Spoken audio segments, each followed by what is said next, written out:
your reveal show, and I'm gonna be add to the history of Drake and Josh.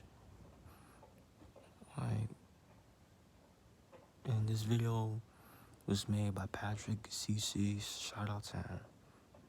First image of you. We all fell in love with two best friends, Josh Peck, a chubby but lovable outsider from New York, and Drake Bell, a good-looking guitar player from California. The two teens couldn't be more opposite, but their chemistry together was infectious. While we fondly think of the brotherly love they displayed on television, the dark reality exposed by Josh Peck recently is that they were actually never friends. That's not true. I don't even know why Josh Peck even said that shit, bro. Cause Josh Peck and Josh and Drake was cool. Like, they took pictures together and all that, bro. They appear on like movies after Drake and Josh. Let's take it back to where Drake and Josh first met, The Amanda Show. This sketch comedy show was basically Nickelodeon's version of Saturday Night Live starring Amanda Bynes. The show was wildly loved by Nickelodeon fans. Drake Bell was a regular character since the very first episode in 1999. Josh wouldn't become an on-screen regular until seasons 2 and 3. Slowly, he was integrated in the show, and those two had some iconic sketches that we still love today. Drake wasn't very fond of Josh in the beginning because he was the only boy on the show, but they had very similar interests in old movies and comedies. They would bounce funny ideas off each other and quickly developed great chemistry. The producer Dan Schneider got some pressure from the network to come up with another buddy comedy just like Kenan and Kel. While filming one of the last episodes of the season where Drake and Josh fight over a shrimp, Stephen Milaro, who was a writer on The Amanda Show, walked over to Dan and was like, "Those two guys are your buddy comedy right there." 6 months later, Drake and Josh was born. Make sure you're hydrated while watching this video. Drake Bell and Drink some water. Josh Peck. They've grown up on The Amanda Show, battling lobsters, fending off frog puppets, and getting beaten up by girls on a... I'm not gonna lie. I always thought Drake and Josh was better than Amanda Show. I mean, Amanda Show was a good show, but I like Drake and Josh better than Amanda Show. regular basis. So what's next for this dynamic duo? Their own show. Nickelodeon presents Drake and Josh in Drake and Josh. You will notice in this video how all the tropes, storylines, and character traits in the Drake and Josh show turned out to be the exact opposite of how their real-life futures went. Josh went on to be a very successful, popular, and handsome actor. Megan, aka Miranda Cosgrove, went from evil little girl to sweet, unproblematic success. iCarly went from doing Drake and Josh to do iCarly. Actor, and Drake went on to plead guilty to child endangerment while still struggling to get his music career off the ground in America. Do y'all listen to Drake Bell music? I never listened to a Drake Bell song in my life. Drake Parker and Josh Nichols were two brothers bound by their parents' marriage, forced to live in the same house, go to the same school, hang out with the same friends while having totally opposite personalities. Josh was the hefty, emotional dork, while Drake was a smooth-talking ladies' man who led a rock band. The first season was a little more typical to any sitcom, coming up with catchphrases and basic plot lines. Luckily, the show got much better after season 1. They consistently got themselves in ridiculous situations and had to either work together or against each other to get out of them, like when they came up with a master plan to sell Gary Coleman grills, which got them in jail, versus when they were fighting each other over a foam finger. In the beginning, it was very common that Josh was the butt of the joke. I mean, it's very easy to pick on the overweight, goofy kid. Drake, on the other hand, would often be the bad guy. He was lazy, rude, and self-centered. He wouldn't stand up for his brother Josh. He would hang out with girls and friends without him, and basically had a hard time accepting Josh as his brother. As the seasons went on, the audience loved Step brother. them both. Josh was not a punching bag anymore and sort of just the sweet, jolly brother who was there for Drake no matter what. Plus, he had lost a lot of weight by the last season, so the fat jokes Yeah, that's a good transformation. He lost mad weight. didn't really work anymore. Drake warmed up to Josh. His character remained the inconsiderate troublemaker, but now Josh was having more luck with girls. He was less nerdy and became more competitive with Drake. Ultimately, at the end of every episode, they resolved their differences and concluded with a happy moment. These two just understood each other when it came to performing. Drake and Josh were the new age Bob Hope and Bing Crosby, Abbott and Costello, Martin and Lewis, Cheech and Chong, Kenan and Kel. They were so good it made us all believe that they were best friends beyond the screen, and I'm sad to admit that that was not the case. Off the show, their lives were pretty normal in the sense that they weren't these mega famous celebrities ducking paparazzi everywhere they go. Plus, remember their target audience was 9 to 15-year-olds who had no way of showing Drake and Josh how much they loved the show. A lot of us forget that in 2005, there was barely any social media, there were no smartphones, no YouTube, no live. I mean, in 2005, like YouTube started. in 2005, YouTube started in 2005, so the beginning of YouTube. So there was no Twitter, no Twitch, no Instagram, iPhone. streams, no followers. Yeah, but YouTube, like, YouTube started beginning in 2005. So yeah. Counts. They worked a 9 to 5 while other kids went to school, and they went home to their families every day just like anyone else. These two just did what most normal teens do: go to parties, hang out with girls, maybe get in some trouble. Well, at least Drake did. Josh wasn't partying much. Josh was actually going through some really tough times. Josh Peck was raised by a single mother. He actually never met his father. He was always interested in being an entertainer, doing stand-up comedy at the age of 9 years old because anything athletic was definitely out of the question. However, he always wanted to fit in. Being an outsider wasn't this cool, interesting thing for kids in the late 90s. Think about popular films and shows glamorizing high school life. You had the jocks, the hot girls, the nerds. Kids like Josh Peck were hoping that they would be a part of the popular crowd and get invited to the parties when high school came. But we all know he wasn't. Drake was very similar to the character he portrayed on the show, a slick Cali bro who had girlfriends and went to parties as a teen. So them being very different worked on the show, but wasn't very practical in real life. I think they mentioned having sleepovers when they were casted on the Amanda Show, but as they got older, they didn't hang out in their personal lives. Josh was sick and tired of being this version of himself he hated. It wasn't all vanity though. He knew he would keep getting casted as a fat, funny guy for the rest of his career if he didn't make a change. He wanted to have a successful acting career, so that also inspired the weight loss which we witnessed on TV. As he started to lose weight, he was finally starting to fit in with the normal kids. So Josh started to do what normal kids do. And suddenly I'm like now looking like a normal kid and a normal teen. And I'm like, oh, they do drugs and that's normal. And they go to house parties and they go to clubs. Josh started acting. Never went to house parties. None of that when I was a teenager, bro. None of that, bro. I don't trust niggas. Niggas do funny shit. Niggas move wacky. More like Drake's character, but in real life. It was a double-edged sword. Obviously, he was being accepted socially, but being heavily addicted to drugs was the price he had to pay. By the time they were both 20, Drake and Josh was over. Their relationship, it's complicated. Drake loved his time spent on the show. It was what he always dreamed of. His dad raised him on buddy comedies like Dean and Jerry, Abbott and Costello. Once he met Josh and they got their own TV show, he was living his biggest dream. Plus, he was absolutely adored by the Nickelodeon world. Taking a look at this list of Kids' Choice Awards, which is pretty much the biggest thing you can get as a Nickelodeon star: 2006, Favorite TV Actor, Drake Bell. 2007, Favorite TV Actor, Drake Bell. 2007, Best TV Was love back then, bro. Actor, Drake Bell. 2008, Favorite TV Actor, Drake Bell. It was very clear that Drake was the star and Josh was the co-star, despite Josh being funnier and more memorable in almost every aspect. Drake had full intentions on moving forward with his career alongside Josh, doing more movies and TV shows together just like the buddy comedy duos he idolized. Josh had other plans. Drake was never aware of what Josh was going through behind the scenes. Josh wanted to move on from the show. He was known as the fat, funny punching bag who brought way more comedic value to the scene. When we watch these old episodes, we feel happy. Josh sees an underappreciated, depressed, overweight, and insecure child hiding his true feelings from everyone. So he took his own route. Immediately after Nickelodeon, he got a voice acting role as Eddie in Ice Age, got to star in the film The Whackness, which premiered at the Sundance Film Festival and was critically acclaimed. He basically stayed busy every single year since then, having a film or TV role, including the Fox sitcom Grandfathered, where he was a star alongside John Stamos. He became one of the most popular creators on Vine, which is where he would eventually... Vine's dead. Never did Vine. Never in life did Vine, bro.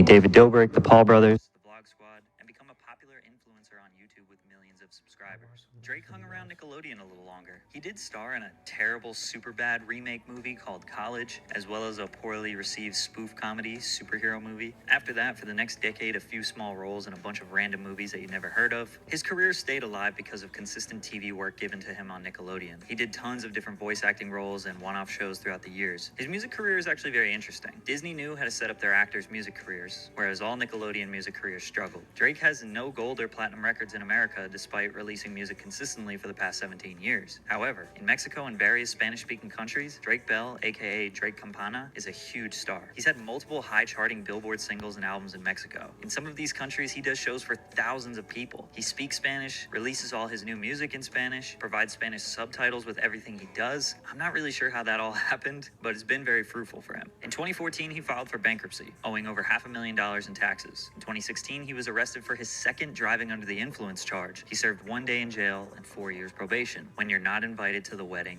the message is clear. True colors have come out today. Message is loud and clear. Ties are officially cut. I'll miss you, brother. Summer of 2017, Josh got married to his longtime girlfriend, Paige, and Drake was not invited. The great fallout of Drake and Josh was the new viral gossip piece, and the internet was loving it. It seemed like just yesterday they were roommates playing ping pong and working at the movie theater. We thought Drake would be the best man. Turns out, he didn't even know about the wedding. The story blew up bigger than Drake could imagine. Thankfully, a couple months later, they made up and did some YouTube content together. Back together again. We're all good. Then they both spent the next year or so doing press for other projects, and people just kept asking about the marriage incident. They had already publicly made up, but I guess interviewers wanted the drama. In 2018 and 2019, they made a number of different content pieces together, and it really seemed like their relationship was as good as it can get. Guys, we're together. What else do you want? What's happening, everybody? In 2019, Josh came up with the idea to do a reboot of their classic show. The name of the reboot, Josh and Drake. When he reached out to Drake to read the script, things got weird. The idea was that Drake was going to be a failed musician and Josh was a successful real estate agent. They were basically parodying Drake's real life as a musician in Mexico, while Josh's character was a totally made-up life. Maybe they were trying to get back at Drake because his character was originally the cool guy and Josh was the loser. The opening line in the very first episode was supposed to be, "Hug yourself, kid," instead of their trademark saying,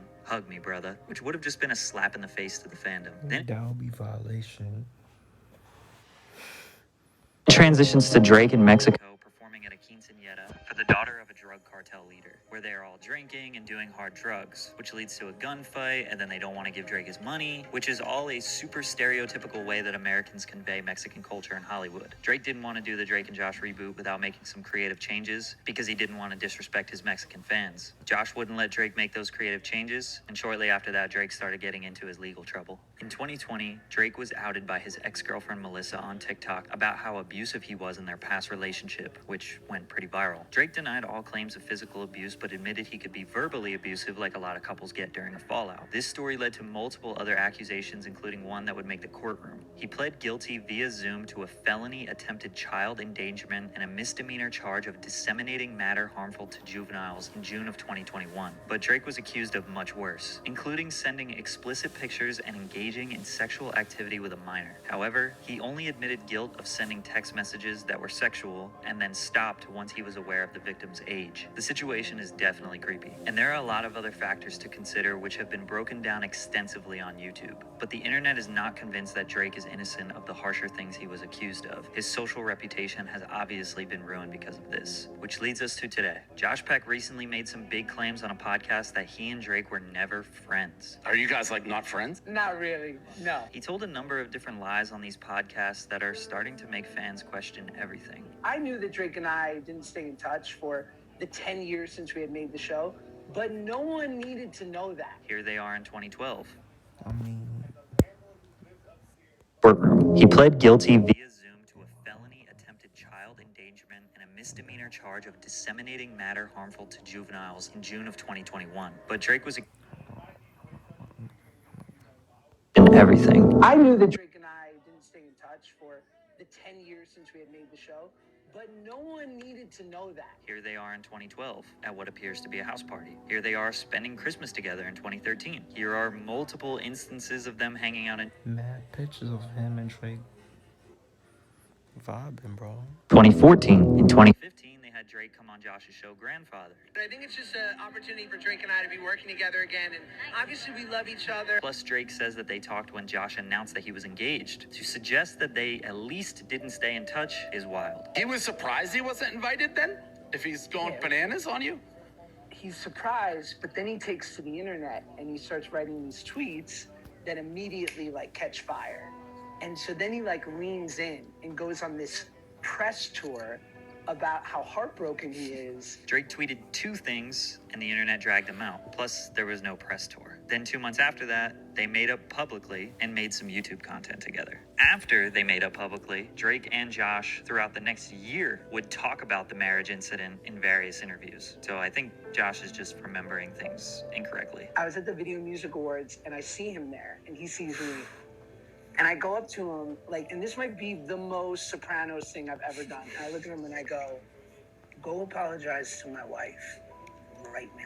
Josh literally filmed himself walking up to Drake. Does this look like how a gangster moves? And is that the last communication? Pretty much. The VMAs was in August of 2017. Since then, they have filmed multiple YouTube videos together, worked on a Drake and Josh reboot, and I can only imagine they spent time together in their personal lives as well. That is not even close to the last time that they've had communication. Drake just recently started a podcast called Drake and Janet, with the same branding, which is just kind of weird, but In the same colors. like let it go. Drake still says nothing but good things about Josh and wants nothing more for them to be friends again. After all, the Drake and Josh show was the biggest and most successful thing that Drake has ever done, which isn't the same thing for Josh. He has absolutely destroyed his social reputation, and him repairing his relationship with Josh might be the only thing that could win over the people's trust again. However, it's pretty evident that Josh wants nothing to do with Drake. While he may be lying about them never being friends, he has made it very clear that since the show ended in 2007, he wanted to no longer be the secondary character, the fat funny guy, Drake's sidekick, and he worked extremely hard to build a career off his comedy and creative vision. Who could have ever guessed that their real life situation would turn out exactly like the episode Josh has done? Come on, dude, I said I was sorry. Yeah, I heard you. Well, stop being mad at me. I'm not mad at you. I'm done. What is that supposed to mean? I don't want anything to do with you anymore. Josh, what? Look, I'm sorry. Well, Look, let me finish, okay? I was wrong, okay? I was wrong. What do you mean? Look, I need you more than you need me. I need you way more than you need me, all right? I'm sorry. I just need you to understand that Sorry, Josh, I'm sorry. Okay, that's the video. Yeah, like I said, Drake, I agree, Drake,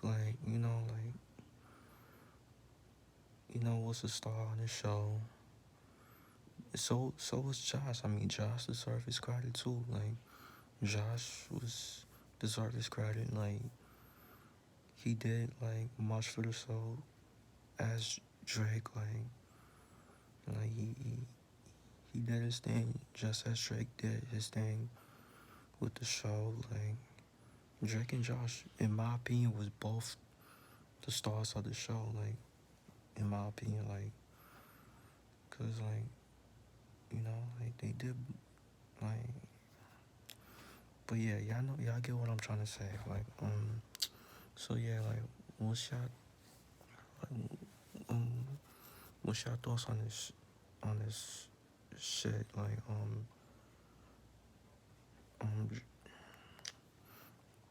Goddamn.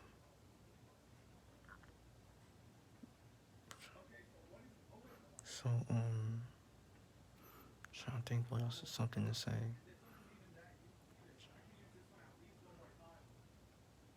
So yeah, I don't think they're friends no more. So yeah, what is your thoughts on this on their friendship? What's your thoughts on the show? It's one of my favorite shows. I ain't gonna hold you. So yeah, make sure y'all like, comment, subscribe. Y'all know the vibes. Well, if you're checking out, you are.